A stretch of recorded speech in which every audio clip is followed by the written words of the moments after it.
Bismillahirrahmanirrahim. Assalamu alaikum all viewers. Hope all of you are fine. Welcome back to my class. For starting my video, please do like and subscribe my channel. तो हमारा topic है sound. हमारे इर्द गिर्द जितनी भी चीज़ें मौजूद हैं वो साउंड प्रोड्यूस करती हैं।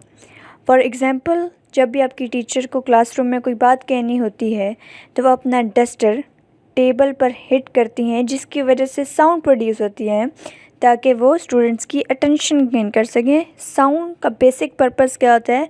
अटेंशन गेन करना। अब इस डायग्राम में आपको शो हो रहा है कि बहुत सारी लिविंग थिंग्स और नॉन लिविंग थिंग्स कैसे साउंड प्रोड्यूस कर रही हैं। कुछ की साउंड हमें स्वीट लगती है और कुछ की harsh. According to physics, sound हमारे पास एक ऐसी वाइब्रेशन है जिसे हम लोग सुन सकते हैं, यानी कि साउंड हमारे पास दो वाइब्रेटिंग बॉडीज़ के थ्रू प्रोड्यूस होती है। अगर हम अपनी एग्जांपल लें तो हमारी साउंड कैसे प्रोड्यूस हो रही है। अगर मैं बोल रही हूँ तो मैं कैसे बोल रही हूँ, ये भी एक साउंड है। तो मेरे जो वोकल कॉर्ड्स हैं, जैसे कि आप डायग्राम में देख सकते हैं, गले में वोकल कॉर्ड्स होते हैं जो एक दूसरे के साथ वाइब्रेट करते हैं, जिसकी वजह से साउंड प्रोड्यूस होती है, जिसके थ्रू मेरी वॉइस रिज़ल्ट करती है जो मैं बोल रही हूँ। उसके अलावा साउंड वेव, मतलब कि आपके कान तक मेरी आवाज़ कैसे आती है। जब वोकल कॉर्ड्स वाइब्रेट होती हैं या कोई भी दो बॉडीज़ वाइब्रेट होती हैं तो वो एयर को भी अपने साथ वाइब्रेट करती हैं और इसके थ्रू साउंड वेव एयर में ट्रैवल होती है और वो फिर किसी के भी कान तक पहुंचती है और साउंड डेवलप होती है और आप उस साउंड को सुन सकते हो। आपको फर्स्ट डायग्राम में नज़र आ रहा है कि कैसे एक स्पीकर से साउंड वेव ट्रैवल होकर किसी पर्सन के ईयर तक जा रही है। और topic is characteristics of sound. सबसे पहला कैरेक्टर है लाउडनेस। लाउडनेस एक ऐसा कैरेक्टर है साउंड का जिसकी मदद से हम लोग किसी भी आवाज़ को रिकग्नाइज़ कर सकते हैं, यानी कि एक फेंट होती है और एक लाउड होती है। एक फेंट यानी नर्म आवाज़ और एक लाउड यानी ऊंची आवाज़ होती है। कभी कभार हमारे पास लाउडनेस नॉइज़ की फॉर्म में भी आती है। नॉइज़ वो साउंड्स होती हैं जो हमें नहीं चाहिए होती, जो हमें डिस्टर्ब कर रही होती है। सच एज़ कि अगर हम लोग बाय ट्रैफिक देखें इन पाकिस्तान तो बहुत ज़्यादा हॉन्किंग होती है व्हीकल्स की, ठीक है, जिसकी वजह से बहुत ज़्यादा डिस्टर्बेंस और बहुत लाउड साउंड्स होती हैं, जिसकी वजह से नॉइज़ प्रोड्यूस होती है, ठीक है। एग्जांपल से हमें ज़्यादा अच्छा समझ आएगा, तो हम एक एग्जांपल लेते हैं कि अगर मैं अपने किसी दोस्त से या अपने किसी फैमिली मेम्बर से बात कर रही हूँ तो मेरी आवाज़ आहिस्ता होगी, नर्म होगी, ठीक है। लेकिन अगर मैं किसी भी गैदरिंग को एड्रेस कर रही हूँ, फॉर एग्ज़ाम्पल मैं स्टेज पे खड़ी हूँ, तो मुझे अपनी आवाज़ को लाउड रखना होगा ताकि आखिरी बंदे तक मेरी आवाज़ जाए। तो इस तरह लाउडनेस जो हमारा करैक्टर है वो बता रहा है कि कब आपने फेंट, कब आपने आहिस्ता आवाज़ इस्तेमाल करनी है और कब आप लाउड इस्तेमाल करते हो, ठीक है। कब आवाज़ आपकी ऊंची हो जाती है और कब आपकी आवाज़ आहिस्ता हो जाती है, नर्म हो जाती है। लाउडनेस भी कुछ फैक्टर्स पे डिपेंड करती है, 3 फैक्टर्स पे डिपेंड करती है। पहला वाला है एम्पलीट्यूड। एम्पलीट्यूड के डायरेक्टली प्रोपोर्शनल है हमारे पास लाउडनेस। अगर एम्पलीट्यूड इंक्रीज़ होता है तो हमारे पास साउंड भी इंक्रीज़ होती है। एम्पलीट्यूड वो होता है कि कितनी हाई हमारे पास वाइब्रेशंस हैं। जैसे कि आप डायग्राम में देख सकते हो, पहले जो डायग्राम है उसमें स्मॉल एम्पलीट्यूड है तो लाउडनेस कम होगी। फॉर एग्जांपल अगर मैं एक गिटार बजा रही हूँ तो उसका एम्पलीट्यूड कम होगा क्योंकि एक बहुत आहिस्ता सी आवाज़ उसमें से प्रोड्यूस होती है।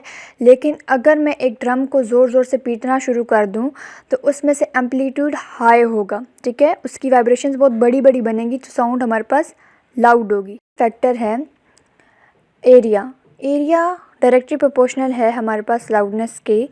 अगर एरिया लार्ज है तो साउंड भी लाउड प्रोड्यूस होगी, यानी कि अगर हम एक स्मॉल ड्रम लें और अगर एक हम लोग बिग ड्रम लें, जो ड्रम होगा स्मॉल एरिया के साथ, जब उसे हम बीट करेंगे तो उसमें से एक कम आवाज़ प्रोड्यूस होगी। लेकिन वो ड्रम जिसका एरिया लार्ज होगा, जैसे कि सेकंड डायग्राम में आप देख सकते हैं, तो उससे ज़्यादा आवाज़ प्रोड्यूस होगी, यानी कि एक लाउड साउंड प्रोड्यूस होगी। तो इसलिए हमारे पास एरिया जितना बड़ा होगा उतनी ही लाउड साउंड प्रोड्यूस होगी। And the last factor of loudness, distance हमारे पास इन्वर्सली प्रोपोर्शनल है लाउडनेस के। डिस्टेंस यानी फासला। जब हम लोग एक गैदरिंग को एड्रेस कर रहे हैं, मैं स्टेज पे खड़ी हूँ और आगे मेरे लोग बैठे हैं बहुत सारे, तो जो सबसे करीब बैठा होगा उसे आवाज़ ज़्यादा आएगी, और आहिस्ता आते जाते जाते जाते जब फ़ासला ज़्यादा बढ़ जाएगा तो आखिरी वाले बंदे तक मेरी आवाज़ कम हो जाएगी।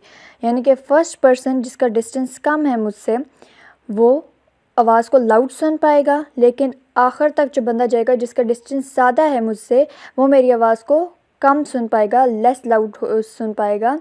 तो इसलिए हमारे पास डिस्टेंस इन्वर्सली प्रोपोर्शनल है लाउडनेस के।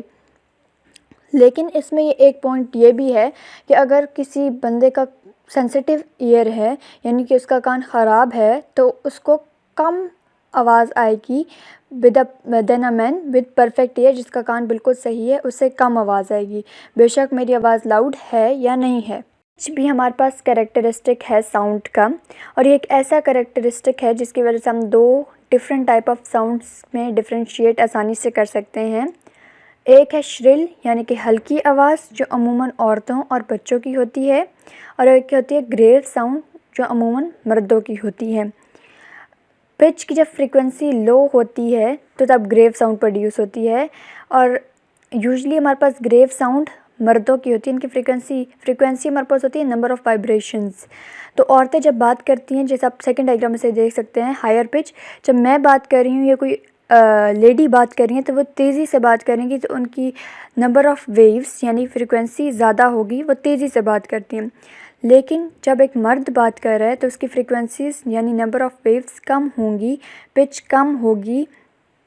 क्योंकि वो अपनी बात को कंप्लीट करते करते टाइम लेते हैं और उनकी आवाज़ भारी होती है, जबकि औरतों की आवाज़ श्रिल यानी कि हल्की होती है। Third characteristic of sound is quality. Quality एक नेचुरल सिस्टम है जो ऑलमाइटी अल्लाह की तरफ से हमें पहले ही दिया गया है। क्वालिटी हमें कोई भी साउंड्स में डिफ्रेंशिएट करवाती है। फॉर एग्जांपल, जब आप फ़ोन पे बात करते हैं, अननोन नंबर से फ़ोन आया, तो आप किसी भी फेमिलियर बंदे की आवाज़ पहचान लेते हैं ड्यू टू इट्स क्वालिटी, क्योंकि कभी कभार हमारे पास पिच, लाउडनेस, एरिया, एम्पलीट्यूड सब कुछ सेम भी होता है, लेकिन क्वालिटी हमारे पास हमेशा डिफरेंट होती है साउंड्स की। So that's why we can recognise any familiar person. Intensity यानी कि आवाज़ की शिद्दत। जैसा कि हमें पता है कि साउंड वेव्स ट्रैवल होती हैं, जब हमारे वोकल कॉर्ड्स वाइब्रेट होती हैं तो वह अपने गिर्द एयर को भी वाइब्रेट करती है। कोई भी वाइब्रेटिंग बॉडीज़ अपने गिर्द एयर को वाइब्रेट करते हैं, जिसकी वजह से साउंड वेव ट्रैवल होती है और किसी भी ईयर तक पहुंचती है। तो ट्रांसफ़र के दौरान वो अपने साथ एनर्जी भी ट्रांसफ़र करती है, और साउंड इंटेंसिटी यही है कि जितनी अमाउंट ऑफ एनर्जी है जब वो ट्रैवल हो पर यूनिट एरिया, तो वो परपेंडिकुलर होती है, यानी कि 90 डिग्री का एंगल बनाती है साउंड वेव्स की डायरेक्शन में। यानी कि जिस तरफ साउंड वेव्स ट्रैवल हो रही हैं, साउंड इंटेंसिटी 90 डिग्री का एंगल बनाती है उन साउंड्स की डायरेक्शन में। नाउ साउंड इंटेंसिटी लेवल, यानी कि इंसान कितनी शिद्दत तक की आवाज़ को सुन सकता है। तो जो लिमिटेशन है इंटेंसिटी की जो ह्यूमन ईयर सुन सकता है वो है 10⁻12 वाट पर मीटर स्क्वायर टू 1 वॉल्ट पर मीटर स्क्वायर, और इसको हम लोग ज़ीरो बेल का नाम देते हैं क्योंकि ये सबसे लीस्ट, जो हमारे पास 10⁻12 वॉल्ट पर मीटर स्क्वायर है वो सबसे लीस्ट है जो इंसान आराम से वो शिद्दत आराम से सुन सकता है। लेकिन जब इससे ज़्यादा बढ़ता है इंटेंसिटी लेवल तो वो नॉइस प्रोड्यूस करता है जो सॉर्ट ऑफ डिस्टर्बेंस होती है। साउंड सिर्फ जो हम सुन सकते हैं वो सिर्फ हमारे पास इंटेंसिटी लेवल पर नहीं डिपेंड करती, शिद्दत पर नहीं डिपेंड करती, बल्कि वो फ्रीक्वेंसी पर भी डिपेंड करती है कि इतने से इतनी फ्रीक्वेंसी होगी तो हम उस आवाज़ को सुन सकते हैं। और इसका ये मतलब नहीं है कि अगर इंटेंसिटी लेवल या फ्रीक्वेंसी ज़्यादा हो गई है तो हमारे कान से खून आने लग जाएगा, ये कुछ, क्योंकि वो आवाज़ें हमें आ रही होती हैं। ये उन आवाज़ों की बात हो रही है कि अगर लेवल हाई या लो हो जाए तो हमें आवाज़ आती ही नहीं है। रिफ्लेक्शन ऑफ साउंड यानी कि इकोज़। फॉर एग्ज़ाम्पल, अगर हम एक पहाड़ पर खड़े हों और एक आवाज़ दें तो वो जो आवाज़ हमसे गई है वो फर्स्ट मीडियम होगा उसका, और फिर वो हिट होगी माउंटेन से, माउंटेन्स के साथ जाकर हमारी आवाज़ लगेगी, माउंटेन उसका दूसरा मीडियम होंगे और वो दोबारा हम तक वापस आ जाती है। यानी कि आवाज़ एक मीडियम में गई, एक मीडियम से गई, दूसरे मीडियम पर टकराई और दोबारा पहले मीडियम पर आ गई, तो इसे हम कहते हैं रिफ्लेक्शन ऑफ साउंड यानी कि इकोज़। लेकिन इसके लिए कुछ लिमिटेशंस है हमारे पास कि रिफ्लेक्शन ऑफ साउंड, आपको अपनी साउंड तब वापस आएगी अगर आपका और पहाड़ का डिस्टेंस 34 मीटर है और 0.1 सेकेंड्स में आपको आवाज़ आपकी वापस आ जाएगी, यानी कि इतनी स्पीड है हमारे पास साउंड की। एज़ हम लोग अभी डिस्कस कर रहे थे स्पीड ऑफ साउंड, तो हमारे पास टॉपिक आ गया अब स्पीड ऑफ साउंड का। तो स्पीड ऑफ साउंड क्या है? जैसे हम लाइट वेव्स को देखें तो उनकी स्पीड क्या है? 300,000 किलोमीटर पर सेकेंड। तो इसी तरह साउंड की भी कोई स्पीड है, लेकिन ये डिफरेंट मीडियम में डिफरेंट है। यानी कि स्पीड ऑफ साउंड लिक्विड में 5 टाइम ग्रेटर है गैसेस से, स्पीड ऑफ साउंड सॉलिड में 15 टाइम ग्रेटर है गैसेस में। यानी कि सबसे ज़्यादा फास्ट हमारे पास स्पीड साउंड की सॉलिड में, फिर उससे ज़्यादा कम लिक्विड में और सबसे ज़्यादा कम गैसेस में। और अगर हमने स्पीड ऑफ साउंड किसी भी मीडियम में निकालनी है तो उसके लिए हमें मैथमेटिकली एक डेरिवेशन दी हुई है जो है velocity is equals to frequency multiply by wavelength. Now audible frequency range, जैसा कि मैंने आपको साउंड इंटेंसिटी लेवल में बताया था कि हमारे पास जब हमारा नॉर्मल ईयर 10 - 12 वॉल्ट पर मीटर स्क्वायर से 1 वॉल्ट पर मीटर स्क्वायर तक की इंटेंसिटी लेवल की आवाज़ को सुन सकता है, इसी तरह हमारे पास फ्रीक्वेंसी मैटर करती है। तो ऑडिबल फ्रीक्वेंसी रेंज क्या होती है? वो रेंज ऑफ फ्रीक्वेंसी जो हम लोग सुन सकते हैं। और एक नॉर्मल ह्यूमन ईयर सुन सकता है 20 हैज़र्ट्स से 20,000 हैज़र्ट्स तक की आवाज़, मतलब कि जो फ्रीक्वेंसी होती है उस तक की आवाज़ को सुन सकता है। लेकिन फ्रीक्वेंसी हमारे पास डिक्रीज़ होती जाती है एज के साथ। जैसा कि एग्जांपल है कि बूढ़े लोगों को जब हम लाउड साउंड में आवाज़ दें तो उन्हें कम आवाज़ आती है। उनकी फ्रीक्वेंसी रेंज ओल्ड एज में यूजुअली 15,000 हैज़र्ट्स तक चली जाती है, यानी कि कम हो जाती है। और अगर एक यंग बच्चा है तो वो 20,000 हैज़र्ट तक आराम से आवाज़ सुन सकता है। Last is ultrasounds. अभी हमने पढ़ा था फ्रीक्वेंसी में कि एक नॉर्मल ह्यूमन ईयर 20 से 20,000 हैज़र्ट्स तक की आवाज़ सुन सकता है।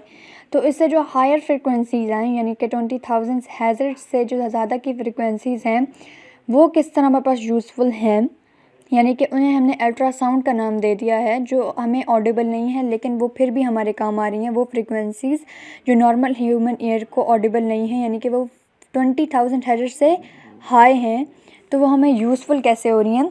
उन्हें हमने अल्ट्रासाउंड या अल्ट्रासोनिक्स का नाम दे दिया है। वो हमारे पास बहुत छोटे छोटे ऑब्जेक्ट्स को डिटेक्ट करते हैं, जैसे कि आप हमारी बॉडी में लेज़र्स भेजे जाते हैं, अल्ट्रासाउंड रेज़ भेजी जाती हैं, जिसकी वजह से हमारे छोटे छोटे बॉडी के पार्ट्स जो हमें रिपोर्ट्स में नहीं नज़र आ रहे थे, जो डॉक्टर्स को नहीं पता चल पा रहा होता, वो अल्ट्रासाउंड के थ्रू हमें वो डिजीज़ पता चलती हैं और वो एक पूरी इमेज बना देते हैं हमारे इंटरनल बॉडी स्ट्रक्चर की। भाई ये यहाँ हो रहा है, यहाँ ये डिफेक्ट है, ठीक है, जिससे हमारे हम लोग आराम से डिज़ीज़ को डिटेक्ट कर सकते हैं। उसके अलावा ये सोनार टेक्निक के लिए बहुत ज़्यादा ज़रूरी है। फॉर एग्ज़ाम्पल जब हम लोग अंडर डेप्थ सी से कुछ ढूंढ रहे होते हैं तो हम अल्ट्रासाउंड वेव्स भेजते हैं, जिसके थ्रू हमें पता चलता है कि यहाँ पे कुछ है, यहाँ से हमें कुछ मिल सकता है।